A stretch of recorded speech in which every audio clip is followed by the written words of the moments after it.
Hello, my name is Robert Teester, and I've been a psychotherapist for 36 years and a meditation teacher since 2001. I offer a series of talks on different aspects of modern psychology. You can check out my YouTube channel under the Cultivation of Wisdom. You can also check me out on my webpage under Professional Psychology, Robert Teester, MFT, Marriage Family Therapist. Today's talk is going to be about the unbearability of existence and the shadow side of the human experience, which is oftentimes filled with anguish. So we're going to be talking about unbearability and anguish in this talk today. So let's start with these concepts, these ideas of our human experience. And today we're breaking the rules because we generally don't talk about the things that we're going to be talking about today. Very few people talk about the shadow side of our experience, the suffering that we all go through, and we don't share that information often with people. People do talk about this in therapy sessions, though, by the way, and that's because it's a safe environment. It's a tightly bounded, protected and trusted environment, and so people do bring these ideas and these feelings into therapy sessions. So a therapist is quite comfortable talking about these kinds of things with people, and not only discussing them but exploring them on the feeling level and psychological level, and also on the spiritual level,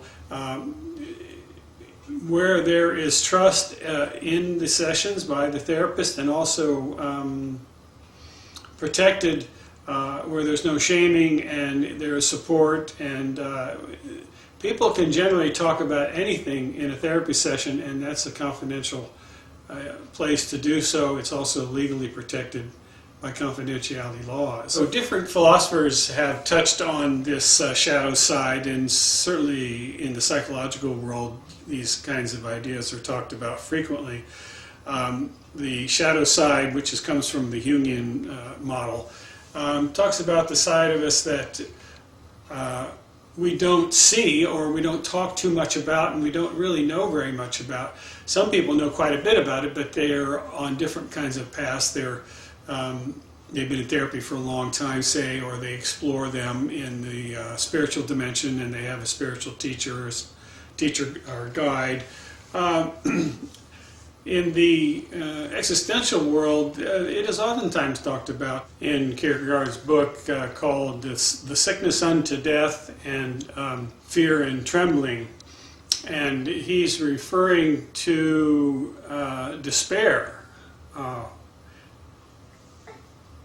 But other people have talked about the same idea of not embracing life, and talking about this despair out of not embracing our spiritual part of ourselves, in a full way, that we are living more on the surface of our life and not diving into it. Now, this is quite consistent with the spiritual teachings of Eastern philosophies of Hinduism, Buddhism, Jainism, and those kinds, where the spiritual life is embraced more fully. But we all carry this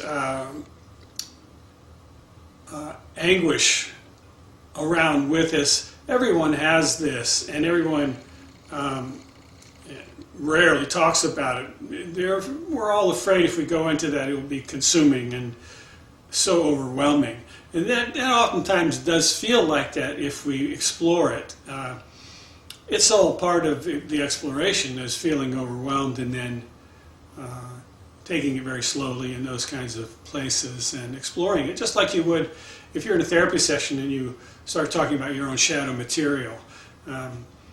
You follow the anguish, and it goes deeper, and if you continue to work with that, it starts opening up. You become clear. At first you're cloudy and you're confused and you're frightened, but as you explore these parts of yourselves in a protected environment where people aren't aren't making fun of you or shaming you like they would in the general social and economic dimensions. But so I'm talking mostly about a protected environment where you can explore those. And those places do exist. They've always existed because spiritual exploration has always existed for man. Even way back there was monasteries. And this is the kind of thing that does get explored. And if you push on these kinds of things, if you explore, let's say, the feelings of anguish and overwhelmed and despair and all the different forms of horror in your life where you're just afraid and you're scared to death. That's the fear and trembling of Kierkegaard's thesis. Those things do change when you look at them, but when we live on the other side of it and looking at that side of ourselves, it looks frightening. The point of this talk really is to encourage people to go into that in a safe, protected way where you have people that you trust. It's really very nice when people do, let's say, their own therapy for a few, 2-3 years or so, and then they join a group with other people that have done that kind of work to that degree, and everybody starts talking about that shadow material, and they bring that forth in a group setting. And that's called learning how to socialize your internal experience, your inner dialogue with yourself. You take a risk and expose that, but in a protected environment. So let's say with a therapist, of course, that's protected, and then in the group therapy process, that's also protected, where the therapist will protect people from being shamed or made fun of by the other group members. And everybody has it, so it's not productive or intelligent to be shaming somebody else. Shaming people oftentimes is a result of somebody else not in touch with their shadow material. So we all have it, and so it's a way to eventually socialize our experience with other people, let's say beyond the therapy group, to certain family members if you trust them, or certain other people that you may work with, or other people that you may know that have done some work on themselves. So you start expanding it, by circles to where you can actually start sharing that with a select group of people. In a competitive environment like capitalism, it's not so safe to share these kinds of feelings with people because people find that you're vulnerable and they might take advantage of you, and they might make fun of you, or they might undermine you in some way behind your back. That's in a competitive environment, you see, and they get ahead and you're looking, like a fool. So you don't want to share this stuff just with anybody. You want to be successful at exploring it. That's what the real goal initially would be, is to really start stretching out and bringing this material up and working with it until it's, first it's in a way we're a victim of this, feeling of unbearability. But as you learn to work with it, then it becomes jewels. It becomes places in you that are finally getting absorbed into your personality, and then you'll have a sense of clarity and some more depth than you had before, and a more authentic human being, because you're not just a personality structure. You're not locked into personality. You're not, as Jung would say, you're not locked into persona. You're becoming more as an authentic human being that also has suffered and worked that through, and had wounds from childhood and worked that through, and made mistakes and acknowledged those mistakes. And that's more of an authentic human being. And when you do like that, other people see that and they're drawn to it, and they think, well, how do you do that? How can you speak from those places? And so people can be encouraged and helped by having people like that around them. So it's a learning process. It's not so easy. But it is the reason that we're here in these human forms, in these lifetimes, is to fulfill and work with this material so that we develop our humanity, so that we become a fully developed human beings, and we if you believe in reincarnation, as all the Eastern philosophies certainly embrace, then you will, in your rebirth cycles, be born into a higher realm than what you were born into in this lifetime. There are many levels above us, and there are many higher realms of existence. And so we're here for a reason. We're not just born in the human body by accident. It's very rare to be a human being. And the availability, the access that a human being can bring into their life through consciousness, that we are conscious beings. A lot of beings, maybe they don't know. And maybe they do. There's some, if you're a warrior as a wolf, or if you're a warrior as a dog or whatever, we see animals like that are impeccable. And maybe that's a reflection of their own development in that station in life. They were born as a wolf in this life, but that's not a bad thing to be a wolf. You have to be impeccable, or are you, weak and trembling, as a wolf, just like you would be as a human. So there are wolves that are pack leaders, and they're impeccable. And they have families, and they mate for life and all that kind of stuff. So there is something to this spiritual side of animals and humans. But we're humans in this life, and so it's important to start exploring our depth. Some of the greatest lessons that you'll find in this inner work is by following the path of unbearability. There's a side of us that we find life such a struggle, and of course we keep that so private that we're struggling by ourselves. The monks talk about modernity and the public realm of people that are suffering, but they don't talk about it, and they say that. They're living a life of quiet desperation. So think about that for a second. From the monk's point of view, that's how they see people that aren't doing any work on themselves. They're living a life of quiet desperation. They're just hanging on, and they're not exploring this side of them, the emotional side, the spiritual side, and the psychological side. All of that sort of wrapped in one, really. But oftentimes we approach it initially in the emotional world, because when people start doing therapy, let's say they start therapy for, they made a commitment to do it and they started, a lot of it is emotional grief. They oftentimes cry, tears, sadness, they weep quite a bit. And if they stay with that process after a year or two, that stuff starts falling away by the wayside. And they really start to become deeper and clearer. And they have a true understanding of why they do this work. Initially, when they're first coming to therapy, the therapist has to talk a lot and explain to them that this is going to help them. But what their actual experience is that they start crying. And they don't really get it until later on. And then they start seeing cause and effect. They start seeing that exploring the deeper side of themselves actually makes them happier.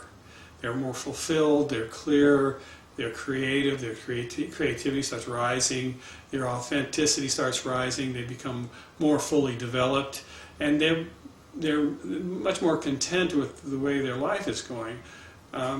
And when they get that, the therapist can back off and let them do their own processing work in the session. And later the therapist doesn't talk so much, and if there's just something that he needs to intervene with, that's fine. But in the later sessions of 3-4 years kind of set work, people are expected to do that work themselves and find what they need to work on and bring it into the session, and they start exploring it. And it's still a supportive environment, but eventually they're intended to leave the therapist and do that on their own, so that they become a more fully developed human being, rather than a shut down person, rather than a numb person, rather than somebody that doesn't have much compassion, doesn't have much love to give, because they're so frightened desperate and scared and lonely and confused. There's so much confusion in the day-to-day socioeconomic world. It's rampant, and it needs to be explored to develop beyond that world. The workaday world is very competitive, and people have very shallow relationships in that world because they're afraid the boss might find something out about you, or somebody else might hear something about you and start spreading rumors, and talking behind your back, and that's a very uncomfortable feeling.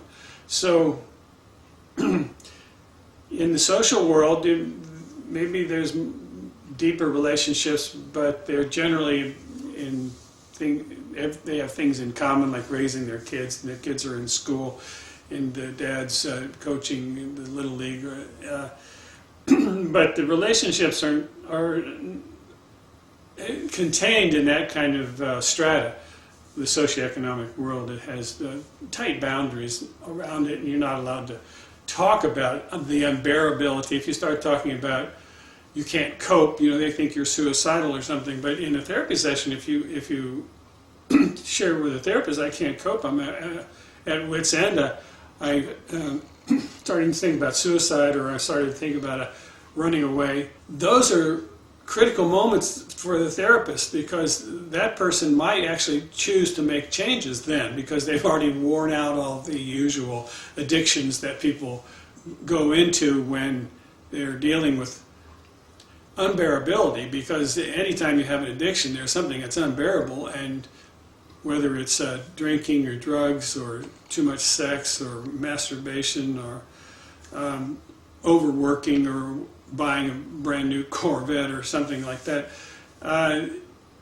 there's unbearability. It's like the fear, as the existentialists say, it's the fear of death.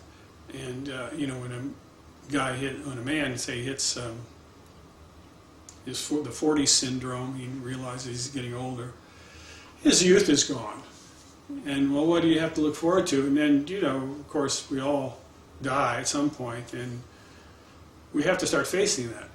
And so you start working with that material. There's nothing wrong with that. What's wrong is acting it out and avoiding it.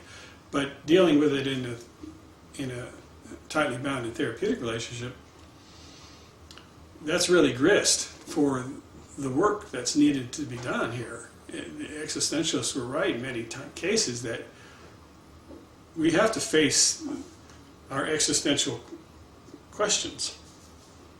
Why are we here, and what are we doing, and are we wasting our life? Of course we have to make money. And of course, if we have families and kids, we have to certainly be there for them too. But that doesn't exclude doing inner work in a deeper way. If you're a father or a mother, that's not who you are. That's just a role that you're doing. You're raising kids, and a lot of that is custodial. You're just a custodian, making sure the kids have what they need. And if you're an employee or you have a business, that's a role. You're the boss, or you're a secretary, or whatever. Those are roles, but how about the authentic side of you that's scared and lonely, confused? You have wounds from your childhood that you're avoiding or running from. You're chasing after one addiction after another. It becomes hopeless and meaningless. It has to, because that running around in the addictive states, like changing your brand of liquor to some other kind, that's not going to work. Or go changing from booze to CBD or some of THC or the opioids or methamphetamines or crystal meth and all that stuff, which is very cheap and very powerful. If you start veering off in that direction, it's always because there's something under the surface, and that is this anguish that we feel. We can't name it. We don't know what it is. It's just this ugh, and this unbearability of it. It's so unbearable that we must pleasure ourselves by snorting some cocaine or having sex with somebody. But that's all avoidant, and it doesn't work, and it's not going to address what's being posed to you by existence itself, facing these existential dilemmas, this what Kierkegaard calls despair. See, that is like a judgment, despair, but if you explore despair, it starts breaking up and falling apart, and what's underneath that, it might be sadness, it might be a state of confusion, or like he says, a fear and trembling, oh, I'm so frightened, I'm stuck here, I can't go forward, because if I go forward, I'll go into something painful. But pain is not to be avoided, it's to be the masters embrace pain, because it gives them a clear signpost of that there is something that needs your attention. That's what pain is.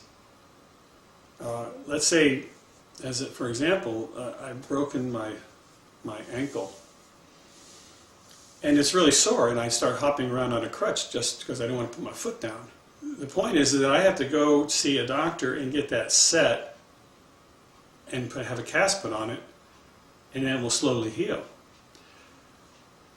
See, it was pain, and you get it fixed. Well, emotional pain is the same thing.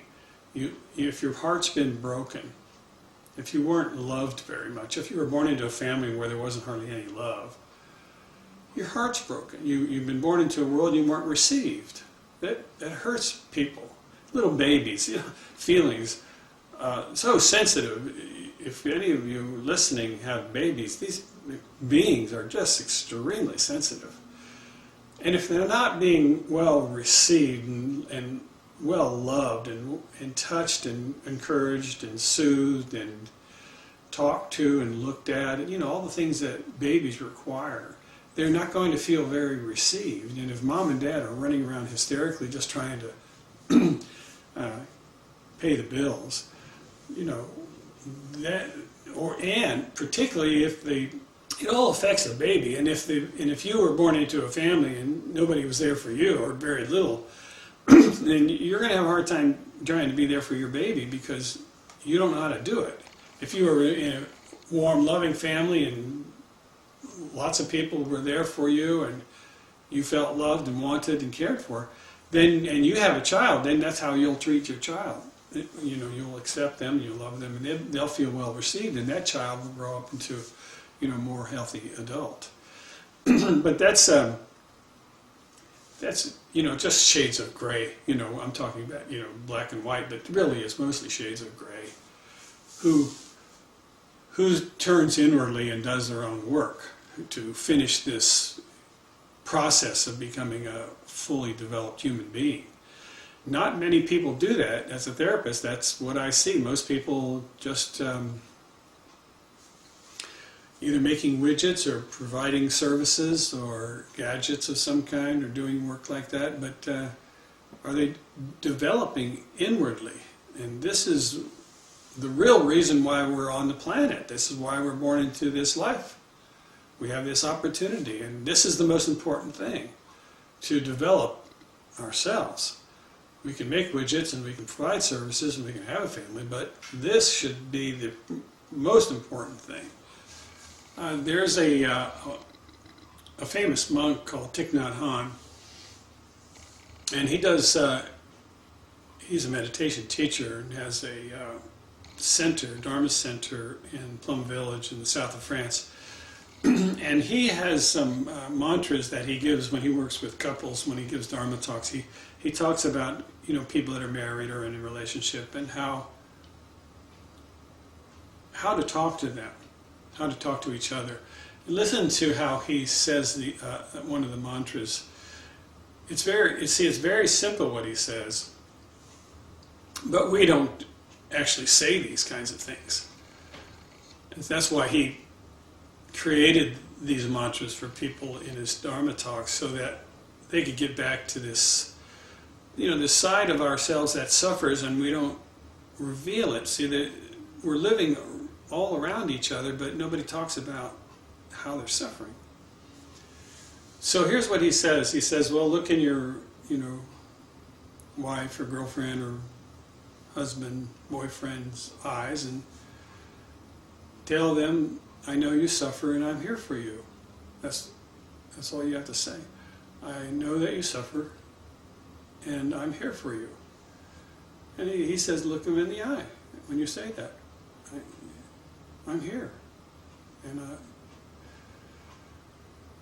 I know that you don't feel so good, you know. So just remind them. It's such a simple thing to say, but can you imagine actually trying to say that sincerely and follow through with it? Reminding each other that, look, it's like saying, look, I know the swirl of modernity is, we're caught in it and we're going around and round all the time, but I'm your mate and I love you and I'm here for you and I'll do my best. And see, we don't do that too often because we're caught in this swirl and we're bouncing off each other, almost like a pinball machine, you know. It's got these bumpers and all these things that fling the ball here and there. Modernity sort of treats people like that. They're bouncing desperately out of survival, paying bills, getting money, you know, having this chaotic social life sometimes where there's no real connection. And we have to remind ourselves that there is this other side of us, and that's what Thich Nhat Hanh brings forth in his Dharma talks. Like, okay, try to be in the present moment, have some kind of spiritual practice, and speak from the heart when you mean it. Have a place in your being where you stop the swirl, you can stop the anxiety and the anguish and the unbearability of it all, stop running from it, and just sit right down in the center of it and go, okay, this is me. I'm doing my best.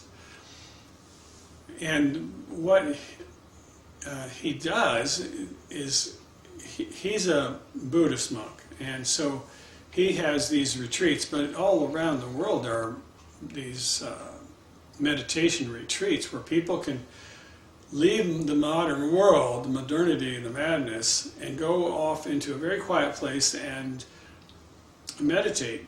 And I encourage people to use that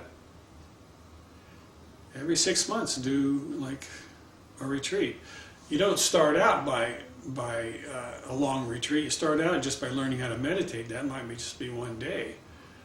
And you do one day, and then you do a weekend, 2 or 3 days like that, you know, Friday evening, Saturday, Sunday. And you do that a couple times, and then you go to some Dharma talks, and then you eventually what you're working towards is doing what's called a 10-day retreat. Now, this is very common in Asia, but it's becoming much more common in Europe and the United States because the Eastern philosophies out of India are spreading. They've always been over that direction, and they spread to Asia out of India from the Buddhist time, and then before Buddhism there was Hindu, and that practice is thousands of years old, and it's very similar to Buddhism and Jainism and yoga. All those suttas and talks they give are saying essentially the same thing. And so they have these retreats where people can pull out of their busy life and regroup, become clear, and then draw sort of a new map about where they really, you know, want to go and what they want to include in their life, which they could go home and build an altar and meditate every day for a little while. So you have a way of bringing yourself back to your center like that. So let's say you do a 10-day retreat one time, and you struggle with that, and you come out the backside of that, and you know, okay, I lived, and I didn't run out. So you succeeded at it. You got the concentration back, you got your clarity back, you got some vision emerging. You feel that. It's always that way. It's always that way. And then you might say, well, every 6 months I'll do a 10-day retreat. Okay, so if you do one, then you know you can do it. And then you do another one. You do every 6 months, you do that for a while. And watch how your life starts slowly turning towards including that more and more. So you do that, and then you have an altar, and you sit at home, and then if you have a mate, then you talk about that, and whether you want to do that together or not, and what kind of direction you want to go in, and you go hear Dharma talks. And what's really nice today is you don't necessarily need to go hear a Dharma talk physically. The internet has wonderful Dharma talks by many different teachers, and you can just listen to those talks. And you will see, when you listen to a Dharma talk, you don't have to write it down. It's sort of a stream of energy running through your body, and whatever you need, that was what will stay there. And you'll think about that. You don't have to grab a hold of it. You just listen to another Dharma talk another time, and you keep sifting the wisdom out of it. And every teacher has their own approach to it, and some teachers you're drawn to, and that's fine. You can become a student like that, because some teachers, you just hear them so as clear as a bell. Other teachers are, maybe over your head at a certain point in your life. But also the Dharma talks are also written down. You can go online and you can read the suttas even for yourself. Hindu suttas, Buddhist suttas, masters from the past that are no longer living, you can read their suttas, their Dharma talks, and glean wonderful insights this way. The point is that you can start developing yourself to where this level of this fear of the unbearability of life and this anguish that we carry on the shadow side, that you start exploring your depths and work with that feeling and work it through, because there's always a lesson on the backside. If you are familiar with Joseph Campbell, now here's what Joseph Campbell, his gift was to humanity. He was a teacher at a college, Sarah Lawrence College, for many years. And he synthesized all of the religions, all of the philosophies, all the psychologies. He synthesized all of it in a book called The Hero with 1,000 Faces. And he gave many talks, and you can go on YouTube and listen to his talks about various myths and the hero's journey. The hero's journey is always the hero, the person trying to turn inwardly and being confronted with all these feelings, and they get scared and they get confused, and then they run back out and don't go back in. And he says in this spiritual, psychological, philosophical journeys, everybody deals with it like that. They run into it and they got all these things they got to deal with. But if you keep working with it, if you get a teacher, or if you get a guide of some sort to work through each thing that comes up, then you become a deeper human being. You become more developed.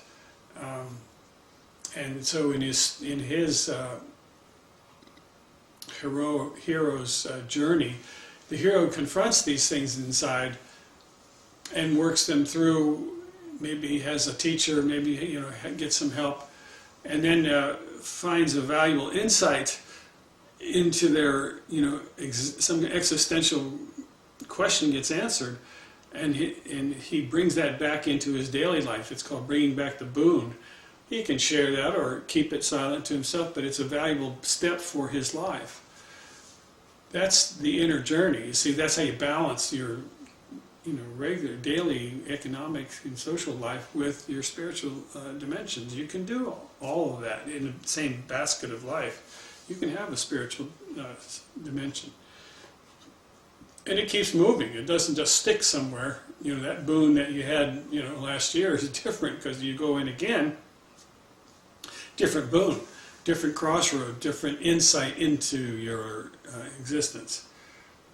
And so that it becomes very exciting, because it's a process of uncovering the mystery, the real mystery, not the silly kind of things that you see on TV, but real, authentic truth-seeking and finding and development, actual development in this lifetime. So it's, let me remind you both of Thich Nhat Hanh's work. You look up his work, his talks online. Joseph Campbell is vital because he's an American and he speaks beautifully from being a professor for a long time.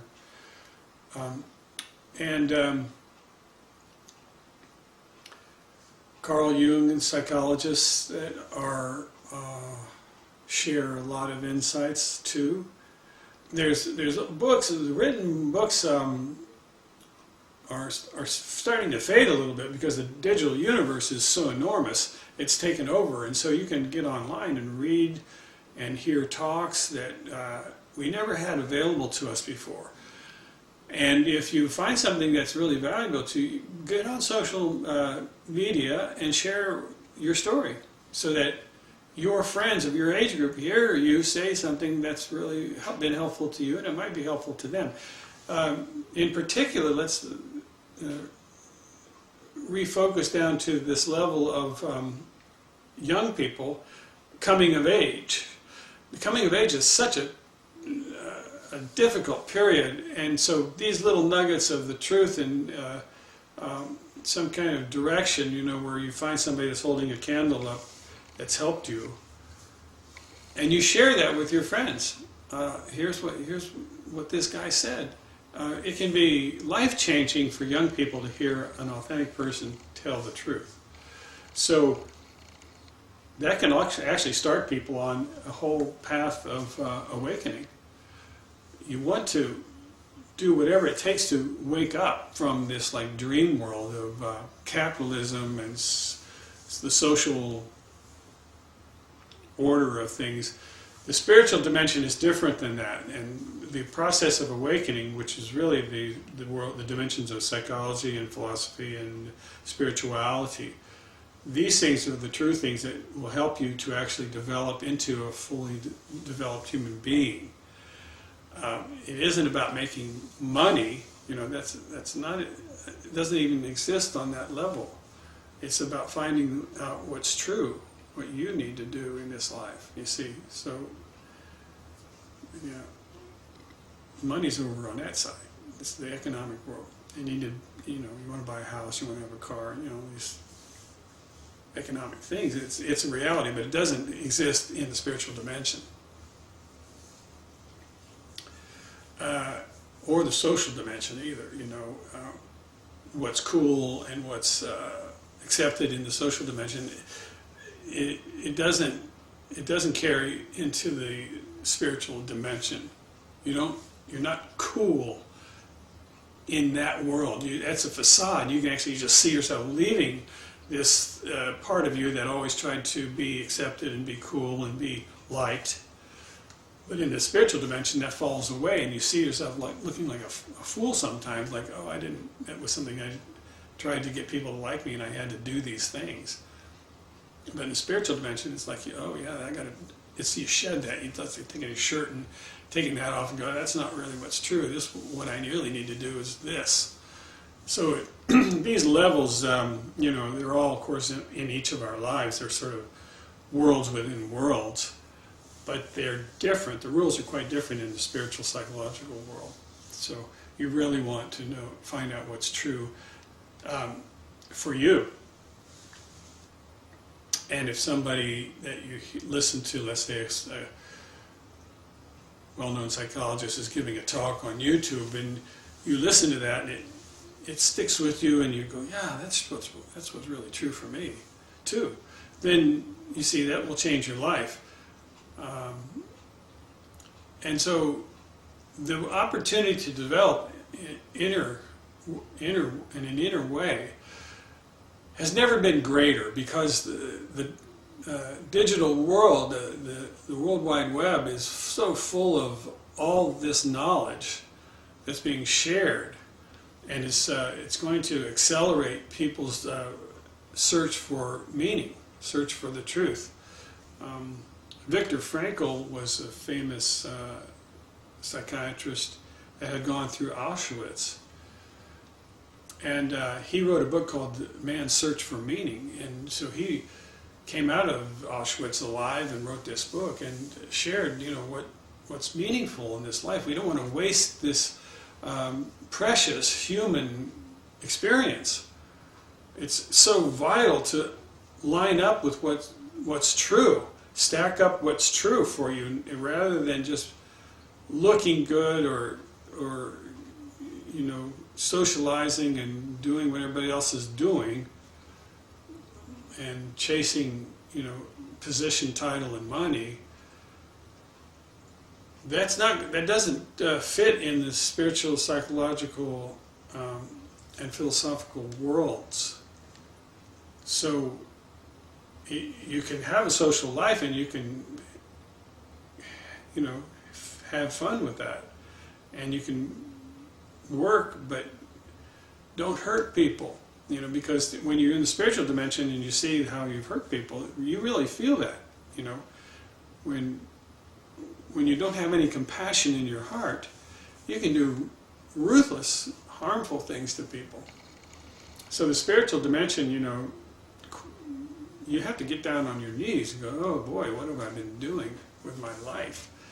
And you really question that, and you look at it, and you explore it, and it's sort of sifting some of the sand out of it and see what's left. Do you have any jewels left?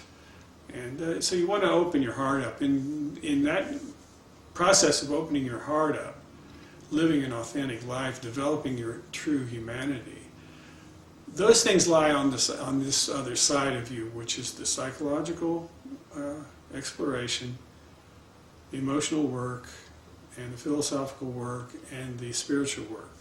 These are terms, but they're all mixed in that same container over here. This container over here is a socioeconomic world. There's a lot of confusion in this world, a lot of false gods in that world. Attainment is buying a nice house and a brand new car. But you're empty inside. It doesn't count. See, the only thing to fill up the container is on the other side.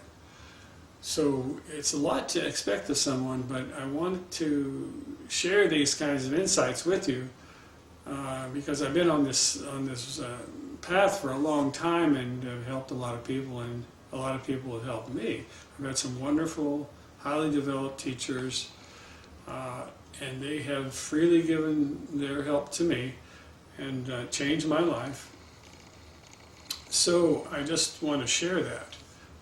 So that some of you understand that it's possible to do all of it, but to particularly include the deeper dimensions, so that you do your work while you're here in this human form, in this human life. You do what you're being invited to do while you're here, because it's not an accident you became a human being. That if you had other lives before this, they all developed up until being a human being. And a human being is a very precious form to have taken. You didn't choose it. You developed over many lifetimes to get here. Don't waste it with frivolity. Do some inner work and unfold with that. And I'm sure that you'll be content and a lot happier from doing that kind of work. It's a sincere life, and it's worth living like that. And your rebirth after this life is over is going to be much better, depending on the karma you created in this life. So it isn't just this life. It's the next one and the next one after that and so forth. So you're continuing to develop. This isn't the top. Being a human being is a very priceless place, but it is not the top place. There are other realms of existence and other highly developed beings that are not humans that above this station. So keep that in mind, that this is transient too. We all die here. We don't live that long. 100 years, 90 years, 80 years, that's pretty much when people die. So you need to remember that and look forward to that part of it, so that you work, to the next level like that. Okay, so I'm going to wrap this up now. My name is Robert Teester, and check out my webpage, Professional Psychology, Robert Teester, online, and my YouTube channel under the title of The Cultivation of Wisdom, Robert Teester. Okay, maybe I'll hear from you. Thank you very much. Bye-bye.